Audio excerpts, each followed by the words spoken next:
Madame, Monsieur, merci d'être sur Télé Africa. Merci de prendre langue avec cette édition spéciale consacrée aux questions qui font l'actualité, notamment sur le plan politique au Gabon. Vous le savez, les avant-projets de loi consacrés aux partis politiques et à la répartition des sièges électoraux ont donc été examinés et votés par l'Assemblée nationale grâce au jeu de la navette.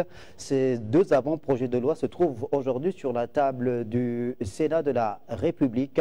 Il s'agit donc pour le Parlement gabonais de se prononcer en toute responsabilité sur ces deux avant-projets de loi qui vont donc désormais sous-tendre le fonctionnement des partis politiques au Gabon. Une actualité qui se déroule donc quelques mois avant la tenue des prochaines élections jumelées, élections des députés à l'Assemblée nationale, mais également élections des conseils locaux. Pour faire le point sur cette forte actualité dans laquelle on va également aborder la question relative à la mise en relief de la décentralisation à travers la réunion, la première du Conseil national de la décentralisation dirigée par Brice Clotaire Oligui Nguema, mais également revenir sur l'opération de déguerpissement des populations de la vallée Sainte-Marie après que le chef de l'État ait reçu en audience le collectif de déguerpis de cette vallée Sainte-Marie.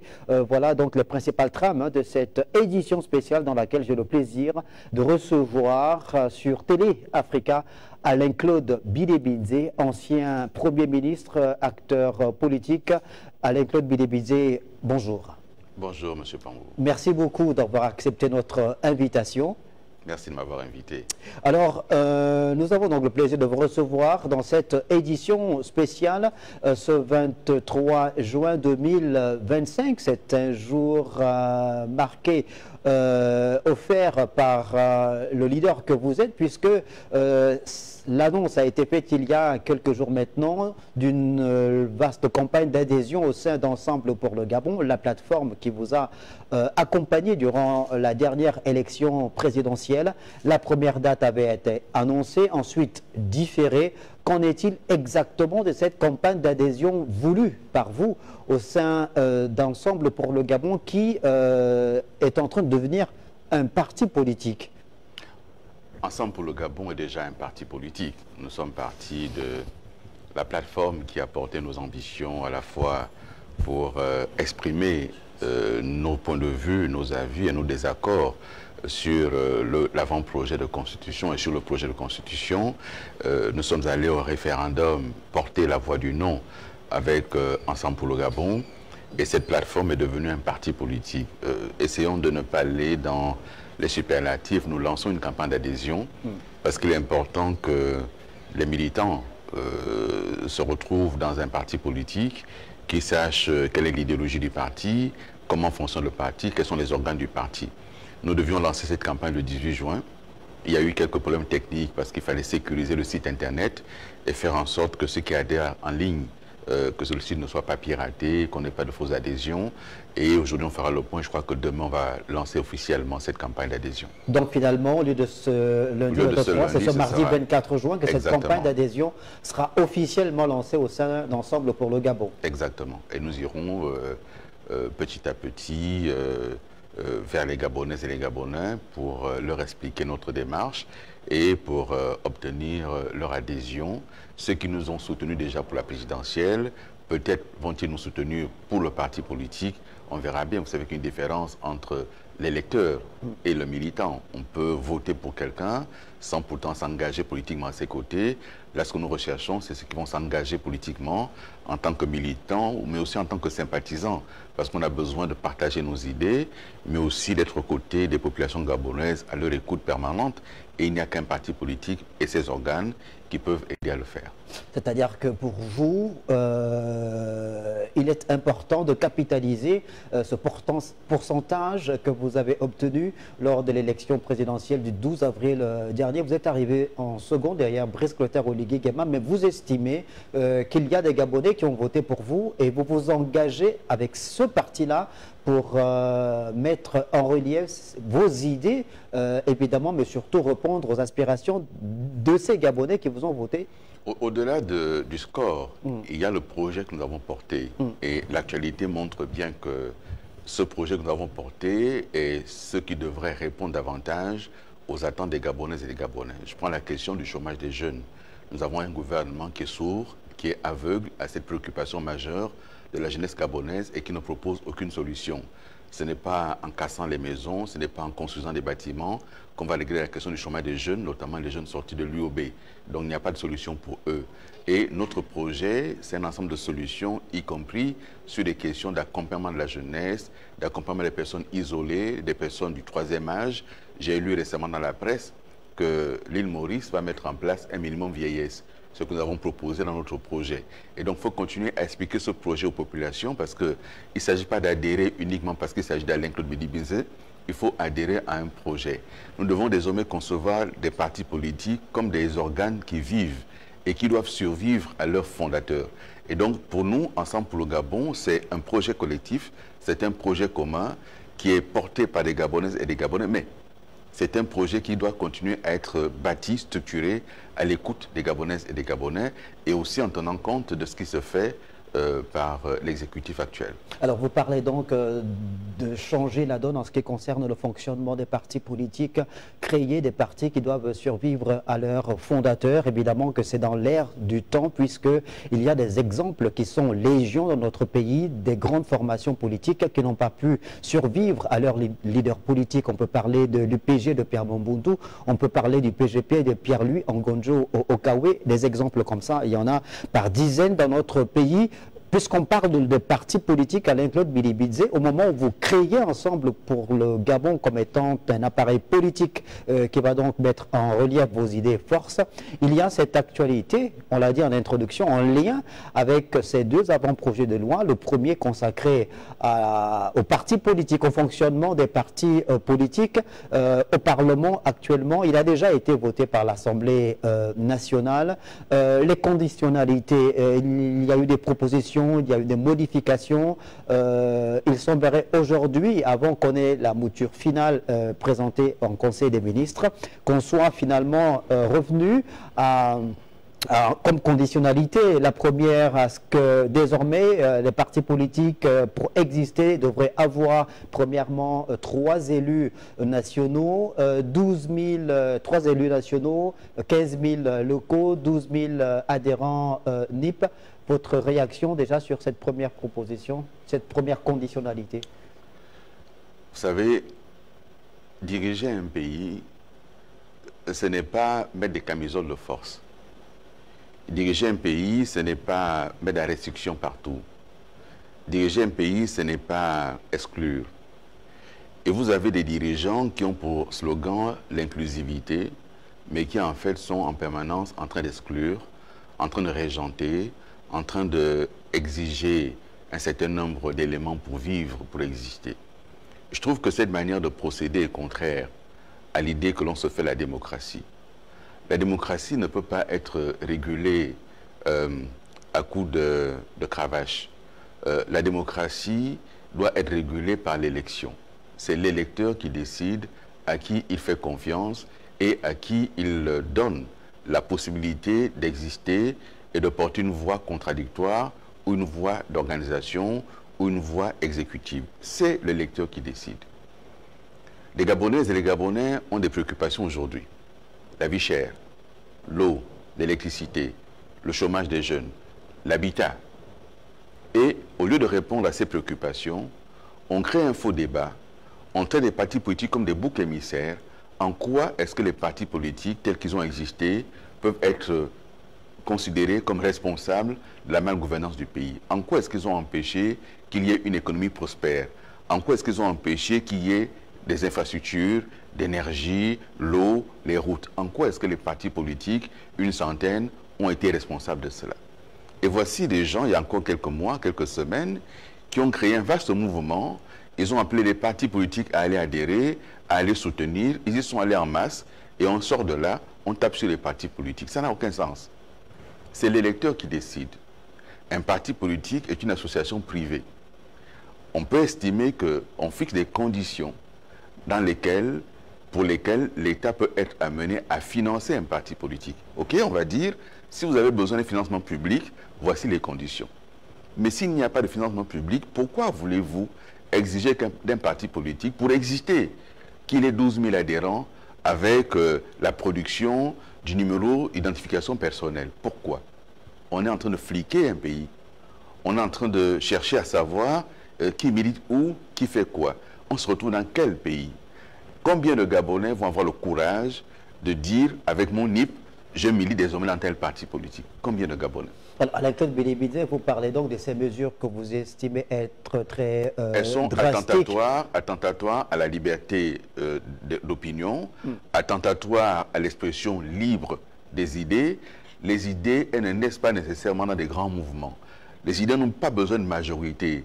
La vérité d'un pays ne se construit pas sur la question des adhérents à un parti politique. Mais le problème au Gabon, l'expérience a montré évidemment que les leaders politiques qui ont souvent été au devant de la scène, même en tant que leaders ayant des partis qui ont pu obtenir des députés à l'Assemblée nationale ou des élus locaux, ben, sont des leaders qui ont une surface financière importante.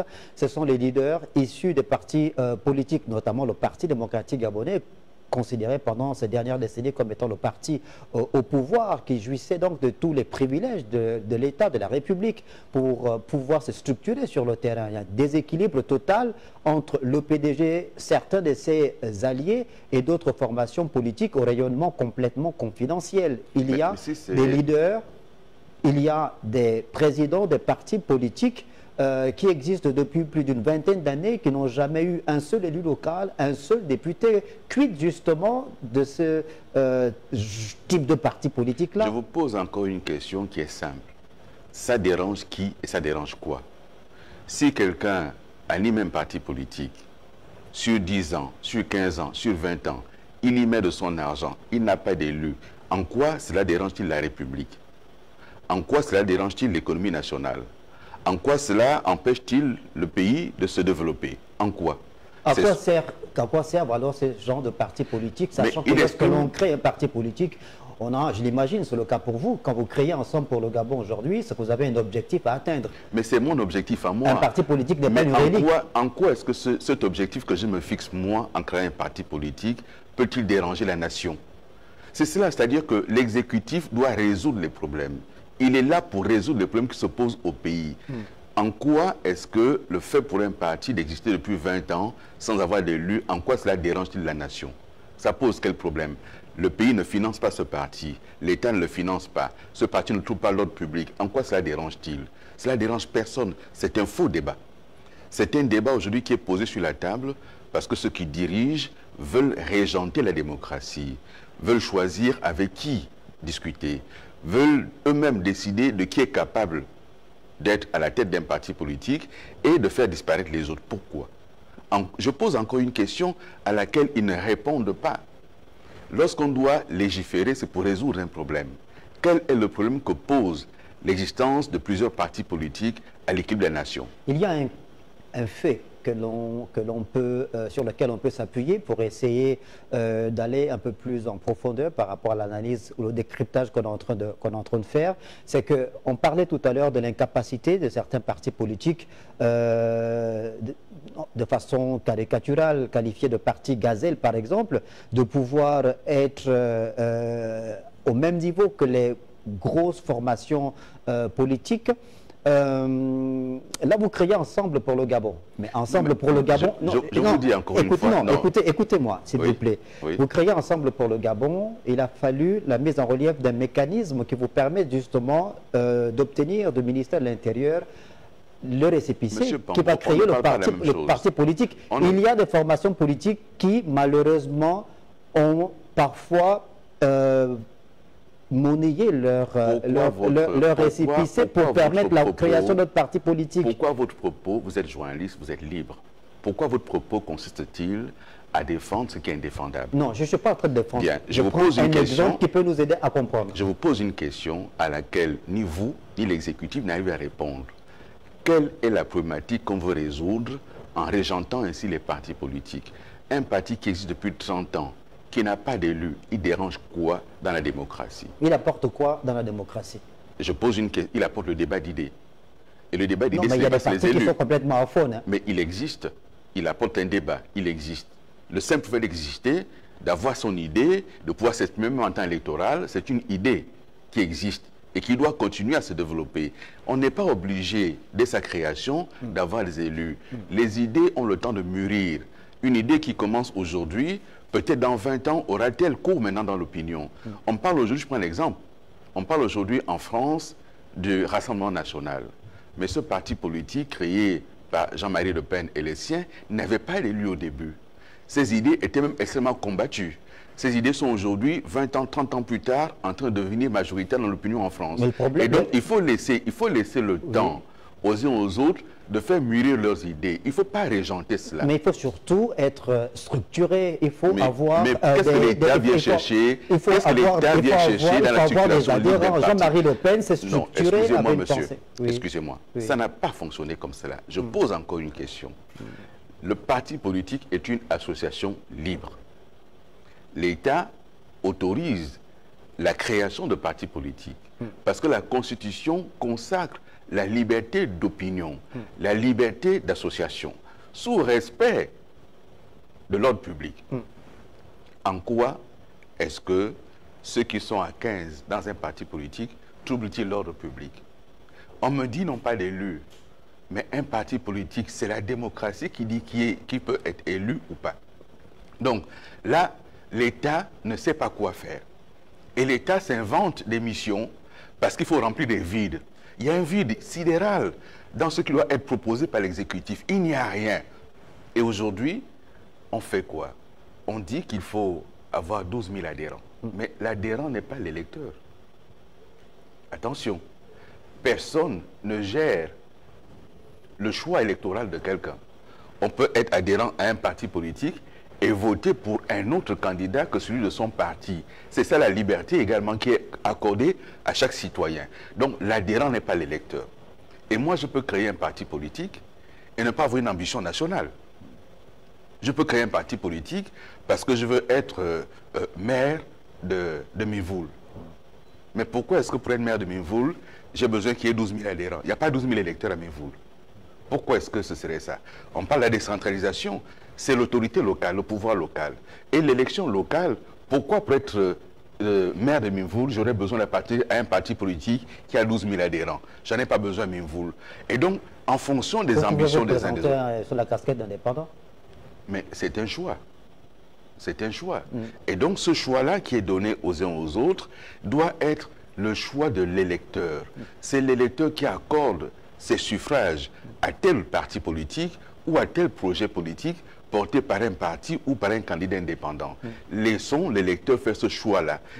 Il ne relève pas de l'État de vouloir le faire. Maintenant, l'État peut dire, moi, État gabonais, voici mes conditions à moi, si vous voulez être subventionné, pas si vous voulez exister. Que va-t-il se passer? Il va se passer qu'en réalité, le grand rêve de ces gens-là, lorsqu'ils ont parlé de restauration, c'est la restauration du parti unique. C'est la restauration du parti unique. Combien de partis au Gabon vont avoir les moyens de parcourir le pays pour avoir 12 000 adhérents? Je pose encore la question des adhérents. Nous sommes aujourd'hui dans un état quasi policier qui menace les populations, qui agit avec une puissance d'intimidation, où on envoie sur le terrain des agents des services spéciaux menacer des gens qui ont été détruits et déguerpis. Cet état-là policier, il va désormais savoir que M. Ange Pambo, dont l'identifiant unique se retrouve chez Ensemble pour le Gabon, par exemple, ce n'est pas le cas. Donc ce monsieur, voici ses opinions. Non, mais pourquoi est-ce que l'État doit contrôler l'opinion de quelqu'un? Alain-Claude Bilibidze, le point sur le nombre d'adhérents ou les adhérents, ce point qui est fait, ou cette réforme apportée par le gouvernement actuellement vient également régler notre problème. On a parlé tout à l'heure des récépissés vendus, monnayés par certains leaders politiques. Laissez-moi poser la question. Laissez-moi aller, s'il vous plaît, laissez-moi aller au bout de ma question. Mais il faut aussi me laisser à bout de l'explication. Attendez, vous m'avez invité pour m'écouter. C'est vous que j'écoute. Jusque-là, je vous laisse parler, vous développez tranquillement. Alors, le problème aussi, c'est celui-là, celui des récépissés, justement, puisqu'on a vu qu'il y a des leaders politiques qui, malheureusement, monnaient récépissé à d'autres leaders au fin de pouvoir créer des partis politiques. Mais ça se règle différemment. Ça ne se règle pas par les questions d'adhérents. Oui, mais c'est par des mécanismes... Non, mais M. Pambo, vous voyez, lorsque l'État est incapable de gérer un problème, il ne faut pas transférer la solution au public. C'est l'État qui doit régler ce problème. S'il y a des leaders politiques qui monnaient le récépissé, c'est à l'État de faire en sorte que cela cesse et de mettre des mécanismes pour empêcher cela. Et éventuellement, des mécanismes jusqu'au pénal. C'est à l'État de le faire. Je suis en train de vous dire, le principe dans un pays, c'est la liberté. Le principe, c'est la liberté d'opinion, la liberté d'association. En quoi est-ce qu'un parti qui n'a pas d'élu pendant 20 ans pose-t-il un problème à l'État gabonais? En quoi pose-t-il un problème à la démocratie? En quoi pose-t-il un problème à la nation? En quoi pose-t-il un problème à l'économie gabonaise? En rien. Il ne dérange pas. Il ne dérange pas. Il porte ses idées. Quand il y a eu les élections, il présente ses candidats. Ils ne sont pas élus. Ils continuent à se battre. Et puis un jour, peut-être, seront-ils élus. Pourquoi l'État se donne-t-il le droit d'indiquer que si au bout de 10 ans, au bout de 15 ans ou de 20 ans, vous n'avez pas d'élu, on supprime votre parti? En quoi ça concerne l'État? En rien du tout. Et donc là, l'État se mêle de ce qui ne le regarde pas. Parce que c'est un État qui s'ennuie, il ne sait pas quoi faire. Et il y a des choses à faire dans le pays. Je vous donne un exemple. Aujourd'hui, combien y a-t-il de syndicats d'entreprise? Combien y a-t-il de syndicats dans l'administration publique? Voici ce sur quoi l'État devrait pouvoir se pencher. Parce que contrairement aux partis politiques, les syndicats sont des partenaires, sociaux. Vous êtes un homme d'État avec Claude Bilibizé. Vous voyez, vous ne me laissez pas aller au bout de mon raisonnement. Je n'ai pas la prétention. Vous ne me laissez pas aller au bout de mon raisonnement. Mais si. Bon. Donc, vous êtes un homme d'État, vous savez que l'État également agit par priorité. Donc, ce que vous êtes en train de dire, l'État pourra s'attaquer à ce chantier prochainement. Donc, là, vous m'avez démontré que ça, l'État est prioritaire. C'est une question d'urgence. C'est une question d'urgence, de priorité. Et donc là, c'était l'urgence. Oh non, on est sur le plan politique. Il y a une élection jubilée qui aura lieu en septembre, dans quelques semaines seulement. Mais vous voyez que la loi ne gère pas cela, puisque la loi donne un délai de 6 mois. Et l'élection aura lieu avant l'expiration de ce délai. Donc ça ne règle pas la question de l'élection. On est sur le premier point. Et je vous dis, ça ne règle pas la question de l'élection. Et donc, encore une fois, l'État gabonais, le gouvernement gabonais, n'a pas un projet clair de ce qu'il veut faire du pays. Et là, on jette aux Gabonais un faux débat. Le parti politique aujourd'hui sert de bouc émissaire. C'est un faux débat. Ce n'est pas un sujet. C'est un faux débat. Alain Claude Bilibizé, on était sur le premier point, celui consacré à l'avant-projet de loi sur les partis politiques. Deuxième avant-projet de loi, en rapport avec la répartition des sièges électoraux. Cet avant-projet de loi qui est actuellement sur la table du Sénat, en ce qui concerne la répartition des sièges, nous donne des indications. Semble-t-il, il y a 143 députés, on en aura désormais 145, et il y aurait 18 sénateurs en plus, qui nous partirait donc de 52 à 70 sénateurs désormais. Quelle est votre réaction?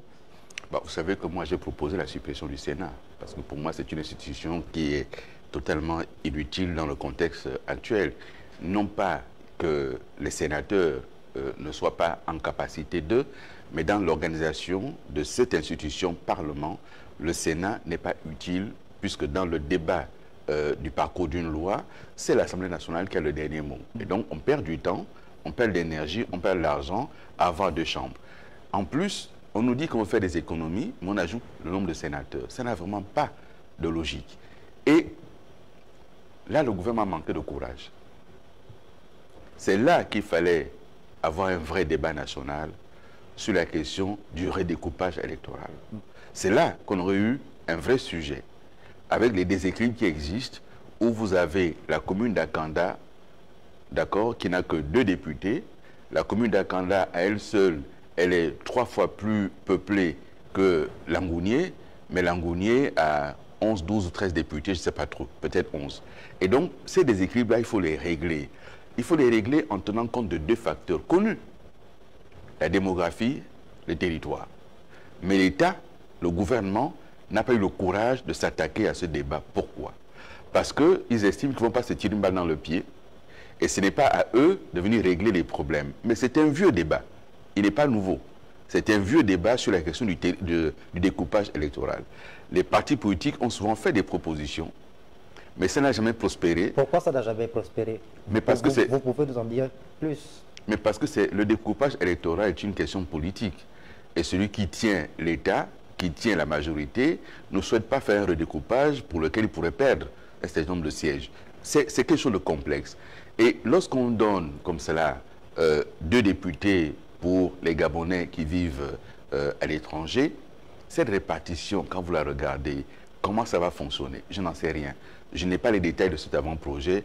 Je ne peux pas me prononcer à bon escient sur le sujet.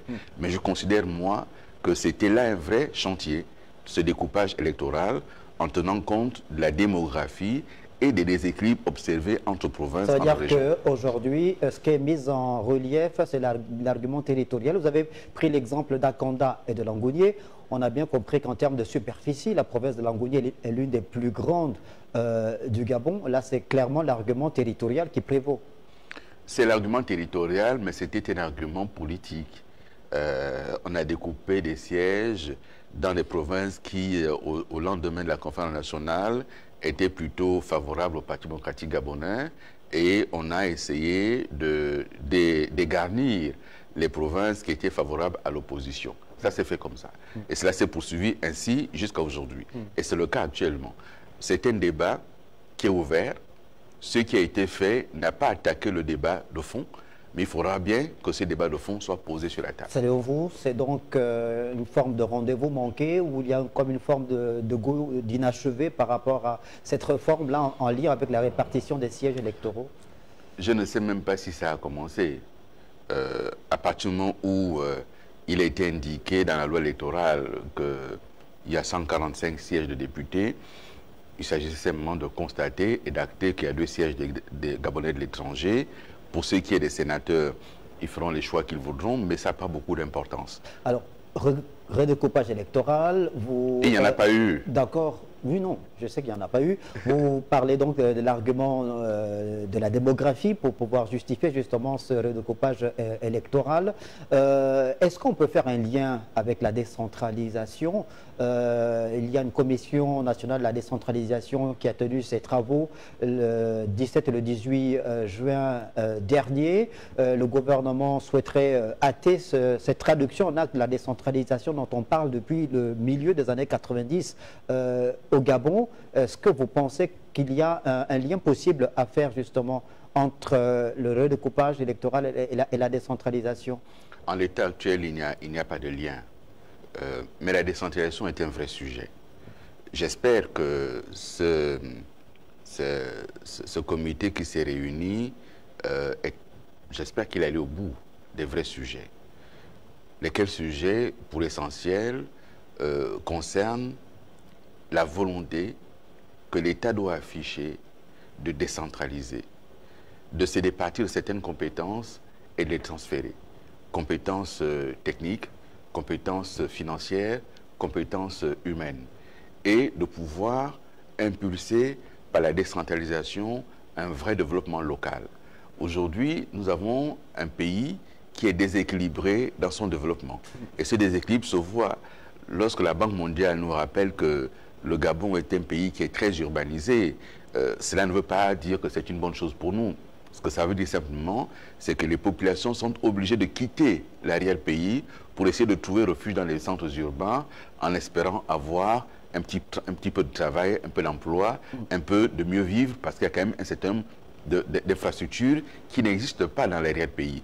Et donc la décentralisation doit pouvoir régler ce problème-là. Mais il faut aussi qu'il y ait une volonté réelle de l'État de le faire, et l'État, depuis des années, a manqué de courage pour le faire. L'État a pensé que peut-être on n'était pas assez mûr, mais il me semble utile aujourd'hui de s'engager véritablement avec une décentralisation. Les collectivités locales doivent pouvoir s'occuper d'un certain nombre de sujets qui ne concernent plus l'État directement. Les crèches, il faut bien qu'on s'en occupe. Les espaces de jeu, il faut qu'on s'en occupe. Le développement local, l'habitat, l'entrepreneuriat, le sport, la culture, autant de domaines qui nécessiteraient une implication forte des collectivités locales. Mais il faut encore que l'État transfère les moyens financiers, les ressources humaines et les compétences techniques pour pouvoir agir en bon escient. Cette commission nationale de la décentralisation a justement déjà évoqué un ensemble de politiques à mettre en place pour pouvoir traduire en acte ce processus progressif de la mise en œuvre de la décentralisation au Gabon à travers justement ces ministères sectoriels que vous venez d'évoquer, une dizaine évidemment, et également la mise à disposition des collectivités des subventions ou des fonds alloués pour pouvoir mener à bien toutes ces différentes politiques-là. Mais en termes de décentralisation, l'État central, est-ce que vous pensez qu'on doit le faire de façon progressive justement, parce que le transfert de ces compétences en lien avec la décentralisation nécessite qu'il y ait le respect d'un ensemble de mécanismes pour respecter ces différents équilibres-là? Évidemment qu'il faut le faire de manière progressive. Mais l'État qui soupçonne les collectivités locales de ne pas être en capacité de gérer convenablement, est-il lui-même bon gestionnaire? Et donc, il faut pouvoir décentraliser. C'est une obligation. Vous ne pouvez pas gérer un pays vaste comme la moitié de la France avec des directeurs généraux depuis Libreville qui vont pouvoir impulser un développement dans l'arrière-pays. Ça ne fonctionne pas comme ça. Et on voit bien que depuis 60 ans, nous le faisons et ça ne fonctionne pas bien. Il faut mieux répartir le développement à travers le territoire et donc il faut décentraliser. Mais décentraliser ne suffira pas. Il faut que l'État impulse des politiques publiques qui amènent les entreprises à trouver intérêt à se délocaliser et à s'implanter dans l'arrière-pays. Je vous prends un exemple, et je l'ai mis dans mon projet de société. Lorsqu'il y a eu l'interdiction d'exportation des grumes bruts, cela a permis de créer la zone d'un coq. Mais le problème qu'on a voulu résoudre en interdisant l'exportation, on l'a recréé au niveau national. Ça veut dire quoi? Ça veut dire une grume que vous coupez depuis Mbigou doit traverser le Gabon pour être transformée en coq. Il faut donc, de mon point de vue, là, qu'il y ait une impulsion de l'État pour amener les entreprises à implanter à Mbigou, ne serait-ce qu'une première transformation, voire une deuxième, pour créer de la valeur et de l'emploi sur place. Et un coq irait à la troisième, voire la quatrième transformation au produit fini. Il faut donc réorganiser également la question de la production, la question de l'implantation des entreprises, pour que tout ne se fasse plus uniquement à Libreville. Si on décentralise uniquement d'un point de vue administratif, sans qu'il y ait derrière une impulsion économique, eh ben, on va se retrouver exactement dans le même problème. Ça veut dire qu'on aura des collectivités locales hypertrophiées par une administration locale qui va engloutir l'ensemble des ressources de fonctionnement, mais on n'aura pas du tout derrière cela une impulsion économique pour le développement. Et donc les deux vont de pair. D'un côté, il faut décentraliser. De l'autre côté, il faut que l'administration soit déconcentrée, davantage déconcentrée, et qu'il y ait enfin une impulsion économique. Je prends le deuxième exemple pour illustrer la déconcentration.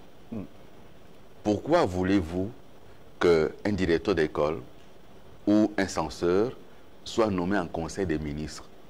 Il y a un gouverneur qui gère au niveau d'une province les établissements scolaires jusqu'au niveau lycée.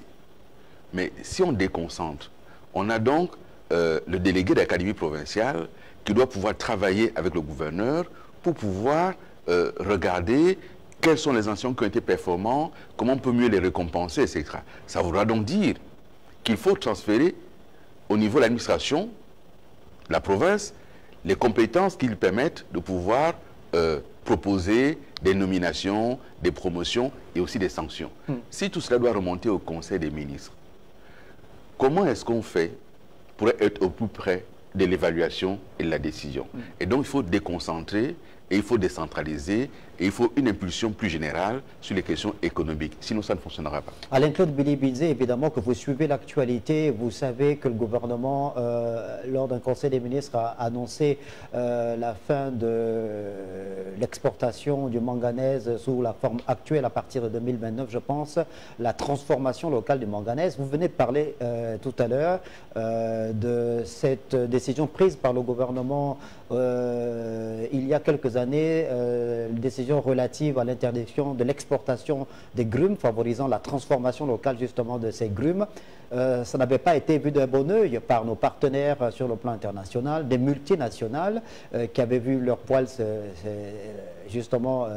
s'hérisser. Alors là, aujourd'hui, Eramet ne voit pas d'un bon oeil le fait que le gouvernement gabonais ait annoncé justement qu'à partir d'une certaine date, eh bien, le Gabon va transformer son manganèse localement afin d'apporter une plus-value justement à son économie. Comment vous réagissez justement par rapport à ces postures souvent prises par les multinationales qui ont du mal à pouvoir suivre les gouvernements africains dans leur décision de reformer, d'apporter une plus-value à leur économie? Bon, je ne sais pas si Eramet le prend mal, je ne sais pas. Et je ne sais pas d'ailleurs en quoi est-ce que le gouvernement attend la transformation de ce manganèse, jusqu'à quel niveau de transformation, cela n'a pas été indiqué. Une fois qu'on a dit transformation, on a tout dit et on n'a rien dit non plus. Il faut d'abord rappeler qu'il y a déjà une première transformation en silico-manganèse. Est-ce qu'on va aller plus loin pour transformer en quel produit fini? Je ne sais pas. Et donc, lorsqu'on a dit on va transformer localement, on n'a rien dit du tout. Il faut que le gouvernement soit plus précis dans ce qu'il attend du partenaire. Ça, c'est une première chose. La seconde chose, c'est que ce n'est plus une décision nouvelle. Pourquoi est-ce qu'elle n'a pas été mise en œuvre jusqu'au bout? Parce qu'il y avait des limites objectives. L'énergie est une des limites objectives. Les infrastructures de transport sont une des limites objectives. Il y a donc des préalables à résoudre avant d'y arriver. La décision en soi n'est pas mauvaise. Il faut arriver à créer de la valeur localement. On ne peut pas aller contre une telle décision. Encore faut-il préparer les conditions de mise en œuvre de cette décision. Et il me semble que là, encore une fois, le gouvernement est allé à l'action sans la réflexion en amont.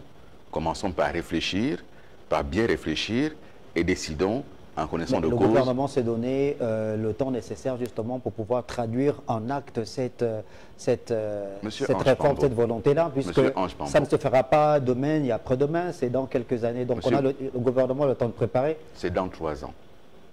Dans 3 ans, vous n'aurez pas réglé le défi énergétique qui va pouvoir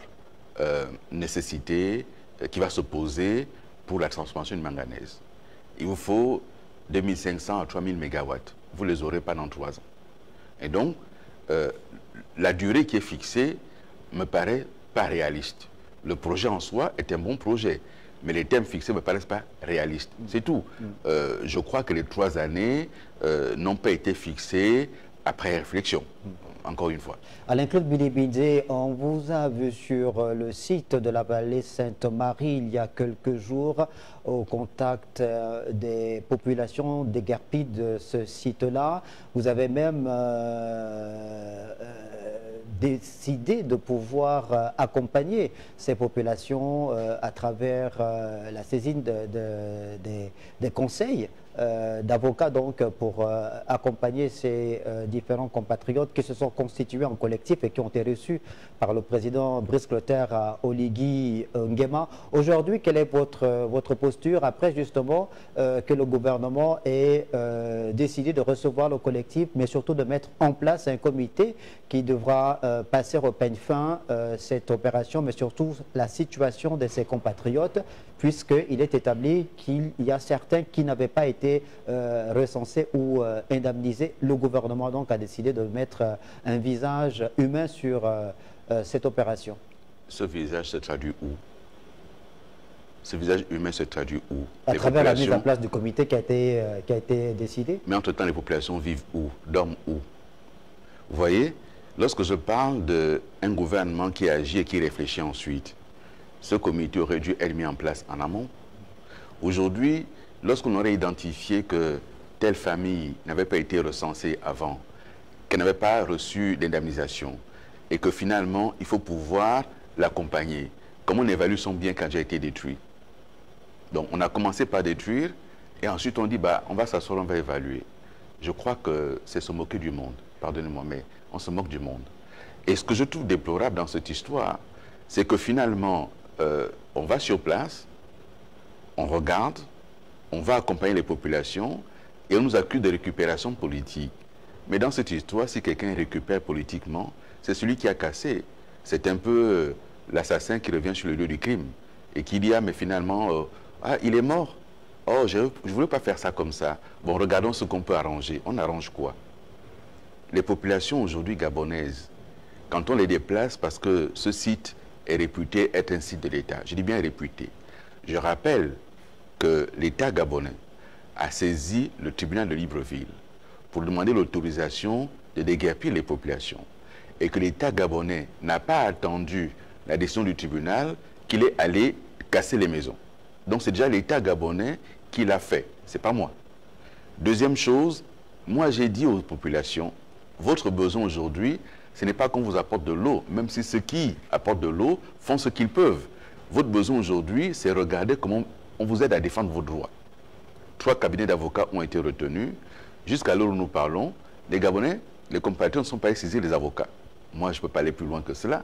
Ce n'est pas ma maison qui a été détruite. Je suis un acteur politique et je dis aux Gabonais, apprenez à défendre vos droits. Vous n'avez pas les moyens peut-être de payer les avocats sont là. Mais s'ils ne vont pas vers les avocats, qu'est-ce que vous voulez dire que ces Gabonais se sont constitués en collectif, ont été reçus par le président de la République. Le comité a été mis en place. Il est composé des techniciens du ministère de l'Habitat, des compatriotes des Guerpi, d'autres parties prenantes dans cette opération. Et ces Gabonais-là, s'ils ne viennent pas saisir ces avocats, c'est qu'ils ont foi aux promesses qui ont été faites par le gouvernement. Ça ne me pose aucun problème. Si celui qui vous a cassé votre maison, vous avez confiance en lui, c'est votre choix. Moi, ça ne me pose aucun problème. Ce que j'ai constaté simplement, c'est que des agents des services spéciaux sont allés sur le terrain intimider les populations. Ce que j'ai constaté simplement, c'est qu'on leur a dit, si vous allez vers les avocats, on ne s'occupera plus de vous. Mais on s'occupe d'eux en faisant quoi? On leur promettra un peu d'argent.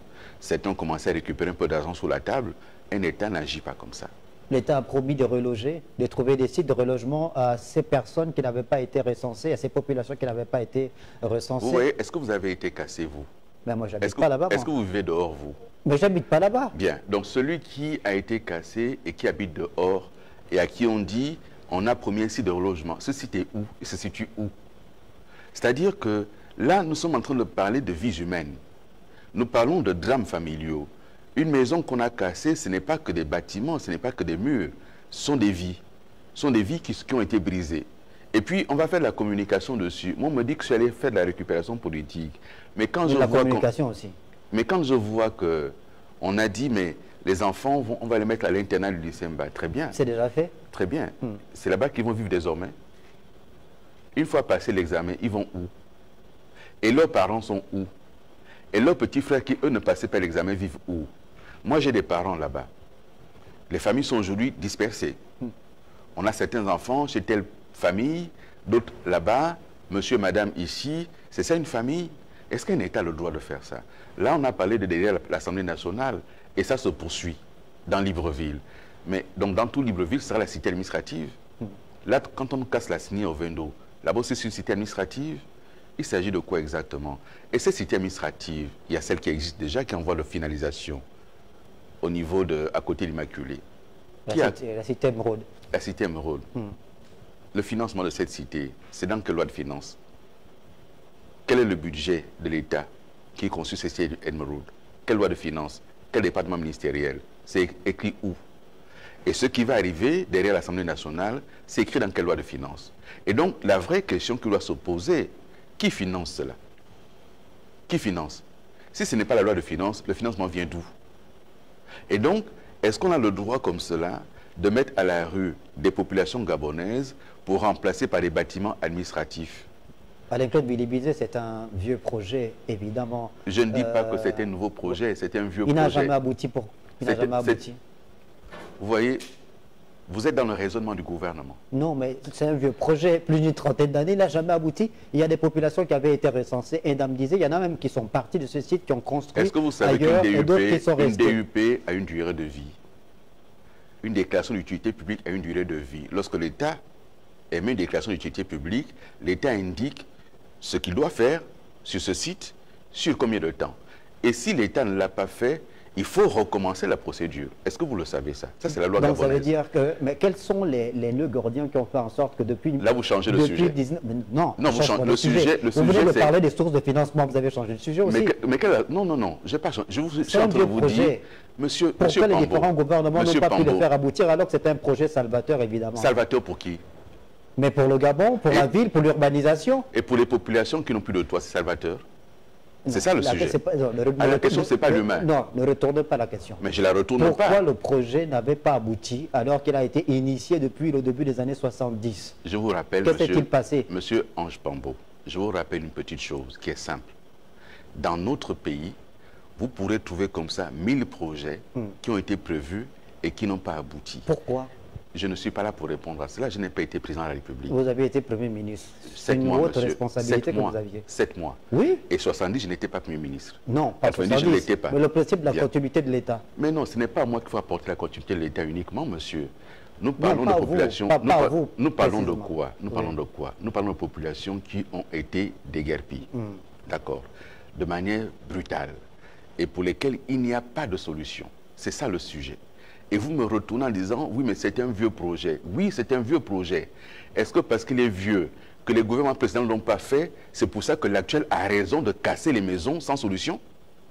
Est-ce que parce que ça n'a pas abouti hier, il faut le faire aboutir aujourd'hui manu militari, de manière inhumaine, en disant, il y a un comité. Les membres du comité dorment chez eux. Ils ont des toits. Et quand on met dans un comité la DGR, quand on met dans un comité la DGSS, et qu'on dit aux populations, vous devez prouver que vous n'avez pas été indemnisé. Et que si nous on se rend compte que vos parents avaient reçu l'argent sans vous dire, vous aurez affaire à la justice. C'est une intimidation, c'est une menace. Ce n'est pas de l'humanité, ça. Est-ce qu'il n'est pas temps qu'il y ait un véritable changement de mentalité au Gabon, à la fois pour les gouvernants que pour les populations? Parce que cet épisode dont on est en train de parler est révélateur d'une certaine façon de faire dans notre pays qui perdure depuis plusieurs années. Vous voyez, ce que vous dites est juste.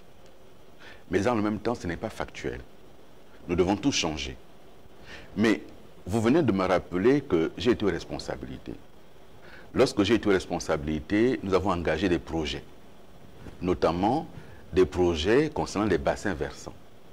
Et avec les partenaires qui finançaient les projets, nous sommes tombés d'accord pour dire on ne déplace pas les populations sans solution de relogement.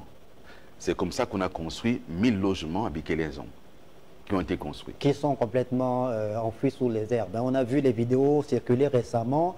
Je peux citer l'exemple d'un confrère que vous connaissez très bien, Chamberlain Mokwama, qui a fait cette vidéo. Est-ce que je peux, monsieur Pambo, vous m'interrompez? Est-ce que je peux aller au bout de mon raisonnement? Mais qu'est-ce que ça a à voir avec ce que je vous dis? Vous me parlez de ce que c'est dans l'herbe. Mais justement, je suis en train de vous parler d'un projet. Abandonné. Vous avez oublié, mais il n'a pas été abandonné. Mais pourquoi est-ce que les maisons n'ont pas été livrées? Vous faites du journalisme ou bien vous faites quoi là? Non. Bon, donc les maisons n'ont pas été livrées, pourquoi? Mais laissez-moi répondre à la question. Allez-y. Bien, une maison, ce n'est pas que des bâtiments. C'est aussi l'eau et l'électricité. Et lorsque je suis arrivé au ministère de l'Énergie, se posait à cet endroit une absence d'eau et d'électricité et de route. Et donc, on a fait la route. 9 km de route ont été bitumés. Soit à Libongo, à Bikélezon en 2023. 9 km de route ont été bitumés. Je suis allé sur place avec la SEG pour amener l'eau avec le projet Pied-Pal et pour amener l'électricité. Et puis, il y a eu un coup d'État. Le 30 août. Et donc, nous ne sommes pas allés au bout de ce projet-là. Le 30 août, il y a eu un coup d'État. Ceux qui sont arrivés, qu'ont-ils fait de ce projet? Les maisons sont construites, elles sont dans l'herbe. Il y a un établissement qui est là-bas, on avait affecté déjà des élèves. Ils y sont, mais c'est dans l'herbe. Pourquoi? Parce qu'on attendait de mettre l'eau et l'électricité pour déplacer les populations de Terre Nouvelle et Plein Ciel avant de dégager cet espace et de bâtir le bassin versant. Donc voilà le sujet. Nous l'avons fait également pour la voie de contournement. On l'a fait pour l'élargissement de la voie, donc on a su le faire. Et là, ils l'ont fait avec brutalité, avec inhumanité, et on va dire ensuite on met un comité. Non, ça ne se passe pas comme ça. Et donc les Gabonais doivent apprendre à défendre leurs droits. S'ils font le choix, finalement, d'attendre qu'il y ait magnanimité, parce que j'ai entendu beaucoup cette expression de la part de membres du collectif et de quelques populations, on se suit la magnanimité du chef de l'État, et lui-même est allé leur dire, vous êtes dans votre tort, demandez pardon à papa, et comme ça on verra ce qu'on peut faire. Si c'est ça la nouvelle gouvernance, ce n'est pas la conception que j'ai de l'État. Alain-Claude Billy Binzé, vous êtes donc le leader d'Ensemble pour le Gabon. Il y a des élections qui pointent à l'horizon, élections de députés à l'Assemblée nationale, élections locales. Alain-Claude Billy Binzé, va-t-il à nouveau se jeter à l'eau? Est-ce que votre formation politique va investir des candidats? Nous verrons bien. J'ai des personnes qui ont soutenu ma candidature et qui sont militants d'Ensemble pour le Gabon et qui ont des ambitions au niveau des collectivités locales comme au niveau du Parlement. Nous verrons bien. Alors, il semblerait que vous vous faites désirer. Vous aviez annoncé un retour dans le Gabon profond après l'élection présidentielle, aller au contact des populations, remercier ces milliers de Gabonais qui ont cru en vous et qui ont voté pour vous. Malheureusement... non, je ne me fais pas désirer. J'irai. Le temps de la campagne électorale, cette campagne électorale est intervenue en pleine année scolaire. Donc, pour repartir dans le Gabon profond, il fallait attendre, profiter de la saison sèche pour le faire. On prendra le temps de le faire, là, dans les semaines et les mois à venir, en fonction de ce dont nous disposerons comme possibilité pour y aller, nous le ferons. Avant de terminer cet entretien, Alain-Claude Billy Binzé, il y a certaines réformes qui ont été annoncées par le gouvernement en lien avec la réduction du train de vie de l'État, la rationalisation de la dépense publique. Il y a le ministre de l'économie, Henri-Claude Oyema, je pense lors du Conseil des ministres du 4 juin dernier. Le communiqué final faisait donc mention de la mise entre parenthèses du paiement par l'État des baux administratifs.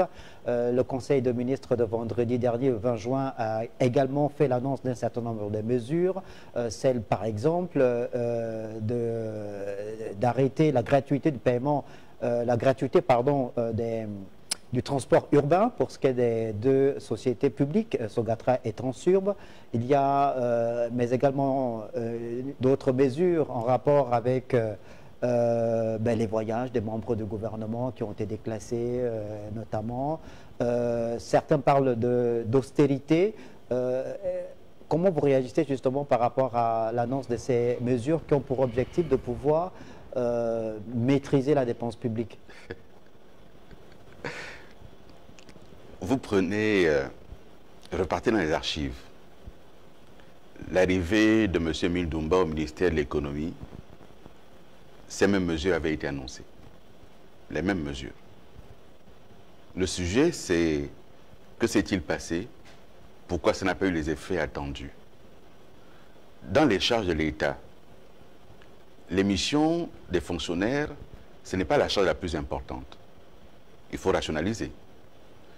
Dans les charges de l'État, les billets d'avion que l'on prendrait directement auprès des compagnies aériennes vont avoir la première conséquence, c'est de fragiliser les agences de voyage qui créent de l'emploi. L'autre limite immédiate à cela, si un fonctionnaire doit partir de Libreville pour Pékin pour une mission, ça veut dire qu'il part de Libreville avec une compagnie aérienne. S'il doit changer de compagnie au milieu, qu'est-ce qu'il fait? Là-bas, il va à nouveau payer un billet d'avion auprès d'une compagnie. L'intérêt des agences, il est là. La troisième limite qu'il y a eu à cela, c'est que les compagnies aériennes, il faut payer en numéraire directement. Il faut payer directement le billet d'avion.